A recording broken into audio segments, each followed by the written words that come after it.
Hello everyone and welcome to Games, Comics and Crafts. In this video I'll be looking at the Facsimile edition of Crisis of Infinite Earths.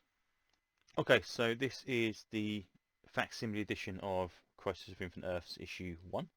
First of all, George Perez cover, wraparound, just like the original, obviously with the new DC logo in the corner. George Perez, what more to say? That artwork's astounding.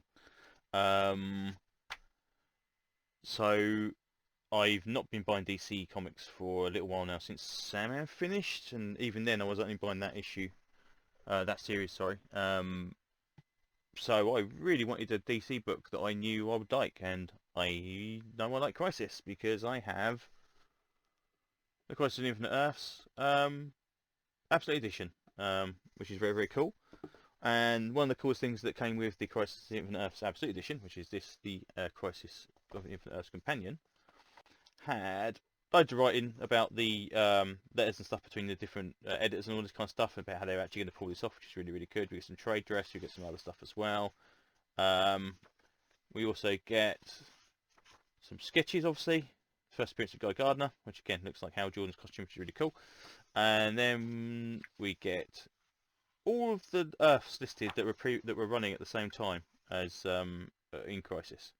And they tell you what characters are in there, where they appear, all this kind of stuff as well. We've even got Tangent Universe as well, which obviously came later on. But I mean, so this is kind of a snapshot of there you go, Kingdom Come, snapshot of all of the multiple Earths that were in DC at the time, which is very, very cool. And then you get a list of all these characters and where they appear as well. So Cheetah of Earth 2, Cobhead, all this kind of stuff as well.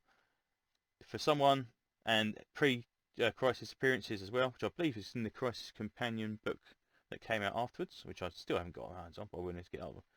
But yeah, so this to me is awesome. But as I said, I've already read it, but it doesn't matter. If you've never read Crisis, and you obviously, hopefully, if you know DC Comics, you've at least heard of Crisis. But if you've never read it, this is definitely worth picking up. First of all, it's got the different paper stock that's kind of like the original paper stock rather than the kind of shiny stuff, which I think is a really nice touch. I mean, it's obviously cheaper to produce, but it looks like the original stuff as well.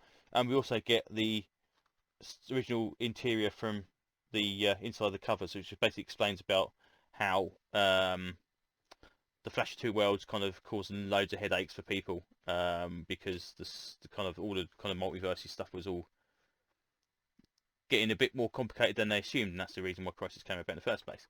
So this is George Perez artwork, which is fantastic, and you can tell this has been worked on with some care and attention. I love the panels. I love the way the panels are laid out. It just looks like a little bit more intense and interesting than regular comic book issues that could probably coming out at the time. But also, when you start going through it all and you start seeing all this stuff in here, it looks like if you go to look at the original Infinity Gauntlet issues that came out,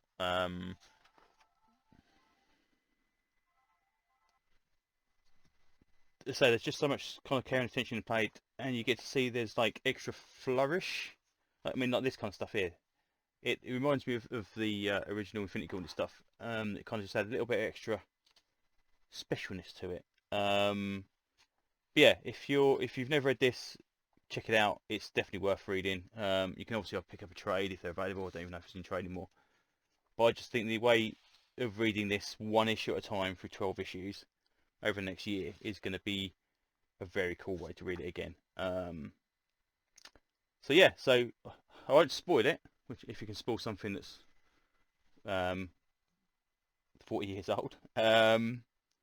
Ironically enough, where I do talk about the other comics, but please, if you've never read Crisis, pick this up. It's well worth it. It's very, very cool. So with that, pretty much all I can say about Crisis at the moment. Hopefully I will see you on the next video. Thanks very much. Bye bye.